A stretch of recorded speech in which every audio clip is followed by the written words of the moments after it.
Hello friend, छायाज किचनमध्ये आपल्या सर्वांचे खूप खूप स्वागत आहे। आज मी झणझणीत असं मटणाचं कालवण बनवणार आहे। आजची रेसिपी तुम्हाला कशी वाटली कमेंट करून नक्की सांगा। आवडल्यास लाईक करा आणि चॅनलवर नवीन असाल तर सबस्क्राईब करायला विसरू नका। चला तर मग रेसिपीला सुरुवात करूया। येथे मी अर्धा किलो मटण 2-3 पाण्याने स्वच्छ धुवून घेतलं आहे। येथे मी अद्रक, लसूण, कोथिंबीर आणि 4-5 हिरव्या मिरच्या याची मिक्सर जारमधून पेस्ट तयार करून घेतली आहे। तयार करून घेतलेली पेस्ट घालून घेऊया। अर्धा चमचा हळद घालून घेऊ आणि मीठ येथे मी 1 चमचा घालून घेतला आहे। आता हे सर्व छान आपण मिक्स करून घेऊ। अद्रक, लसूण, कोथिंबीर, हिरवी मिरचीची पेस्ट हे सर्व आपण हळद, मीठ हे छान मटणाला लावून घेतलेलं आहे। आता अर्धा तास मॅरिनेशन करण्यासाठी ठेवून देऊया। आता यामध्ये मी 1 पळी तेल घालून छान गरम झालं की एक बारीक कट करून घेतलेला कांदा घालून घेणार आहे। कांदा छान आपल्याला ब्राऊन होईपर्यंत परतून घ्यायचा आहे। कांदा छान परतून झाला आहे। यामध्ये मी आता बारीक कट करून घेतलेला टोमॅटो घालून घेतला आहे। हे पण छान सॉफ्ट होईपर्यंत परतून घ्यायचा आहे। कांदा टोमॅटो हे छान सॉफ्ट झाला आहे। आता यामध्ये अर्धा तास मॅरिनेशन करून घेतलेले मटण घालून घेऊ। गॅसची फ्लेम मी इथं हाय ठेवलेली आहे। हाय गॅस फ्लेमवर हे छान आपल्याला परतून घ्यायचं आहे। 3-4 मिनिट हे छान परतून घेतलं आहे। आता यावर ताट ठेवून देऊया आणि या ताटामध्ये पाणी घालून घेऊ। 5-6 मिनिटानंतर बघू शकता ताटातलं पाणी गरम झालं आहे आणि मटणाला पण पाणी सुटलेलं आहे। आता हे ताटातलं पाणी आपण मटणामध्ये घालून घेऊया आणि हे छान हलवून घेऊन यावर परात ठेवून अजून पाणी घालून घेऊ। कालवणासाठी लागणारा मसाला तयार करून घेऊ। येथे मी 1 चमचा खसखस, 1 चमचा तीळ, अर्धा वाटी खोबरं, 1 मीडियम साईजचा कांदा, कोथिंबीर, आलं आणि लसणाच्या 7-8 पाकळ्या हा सर्व मसाला घेतला आहे। आता घेतलेला सर्व मसाला आपण भाजून घेऊ। कढई गरम झाली आहे। आता यामध्ये कांदा घालून घेऊ। कांदा भाजण्यासाठी यामध्ये अर्धा पळी तेल घालून घेत आहे। बघू शकता कांदा छान भाजून झाला आहे। आता यामध्येच खोबरं घालून घेऊ। खोबरं पण छान भाजून झालं आहे। आता यामध्ये तीळ, खसखस, लसणाच्या पाकळ्या, आलं हे घालून छान परतून घेऊया आणि कोथिंबीर पण घालून घेऊ।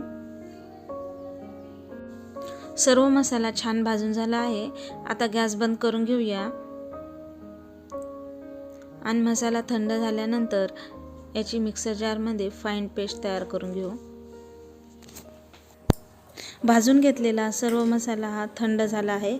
आता हा मिक्सर जारमध्ये घालून घेऊ आणि याची फाईन पेस्ट तयार करून घेऊ।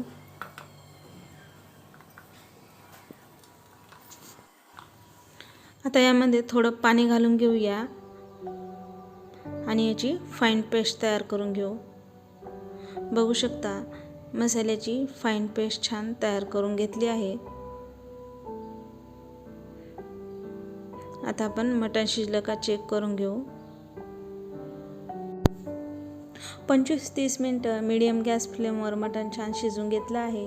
बघू शकता मटण छान शिजलं आहे। आता आपण भाजीला फोडणी देऊन घेऊया। पातेलं गरम झालं आहे। आता यामध्ये मी 2 पळी तेल घालून घेतलं आहे। तेल छान गरम झालं आहे। यामध्ये अर्धा चमचा हळद घालून घेऊ, 1 चमचा लाल मिरची पावडर। आता यामध्ये मी 2 चमचे गरम मसाला घालून घेत आहे।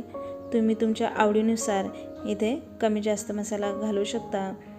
आता तयार करून घेतलेले वाटण घालून घेऊ। मीडियम गॅस फ्लेमवर हा सर्व मसाला आपण छान परतून घेऊया।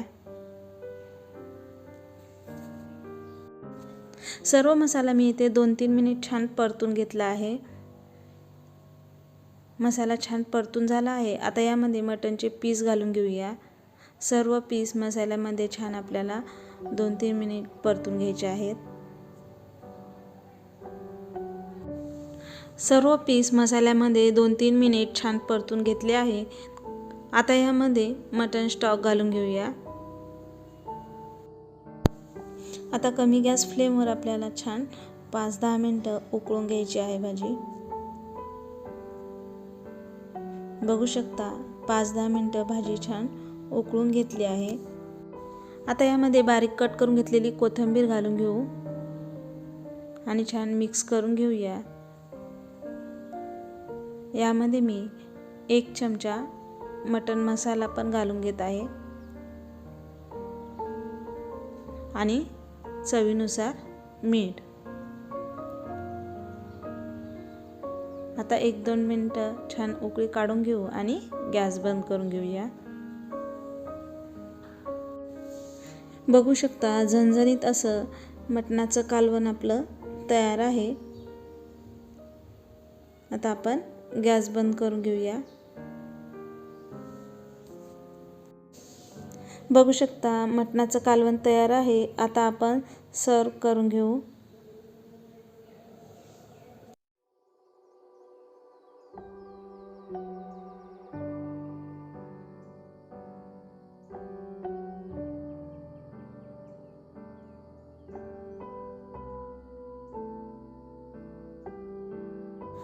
बघू शकता झणझणीत असं मटणाचं कालवण खूप छान झालं आहे। तुम्ही एकदा नक्की ट्राय करा। आजची रेसिपी तुम्हाला कशी वाटली कमेंट करून नक्की सांगा। आवडल्यास लाईक करा आणि चॅनलवर नवीन असाल तर सबस्क्राईब करायला विसरू नका। पुन्हा भेटूया अशा छानशा रेसिपीसोबत।